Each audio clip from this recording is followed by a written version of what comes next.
you set a vision of where you would like to take the organization, and these things go beyond many of the terms of leadership. You set out a strategic path and mobilize the organization to be focused on that. So, and as such, what then gets built as a legacy of the people that you managed to assemble.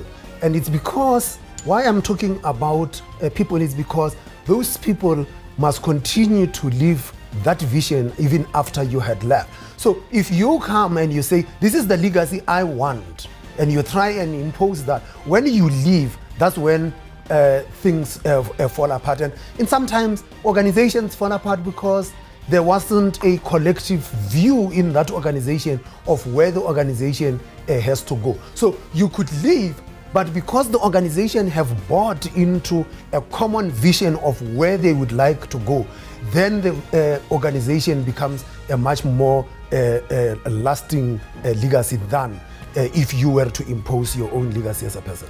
You can't pick up one trait and say that this is what you need for success.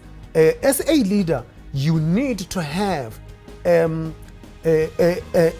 number of behaviors that are essential to the success of leadership. So ethics is one, integrity, ability to set a vision, and ability to mobilize people and relate to people. So you're going to, for you as a, it's not one trait that is going to, personality trait that is going to make success for you. You've got to try and be a well-rounded individual with all with weaknesses that you might have, just all of us have weaknesses. But in the final analysis, it's going to be a set of leadership behaviors that are necessary for you to succeed. And I've just spelled just some of them.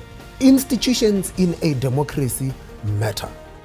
And in our current context in South Africa, quality institutions staffed by people with the requisite skills, with integrity, matter even more. And the financial sector during the crisis was actually faced with challenges where questions were being raised about the behavior and the values of that people in the sector actually espouse. And I think that the issue of values in the financial sector becomes important, that all players in the financial sector have to constantly be asking themselves the question, what are the requisite values, and are we living true to those values?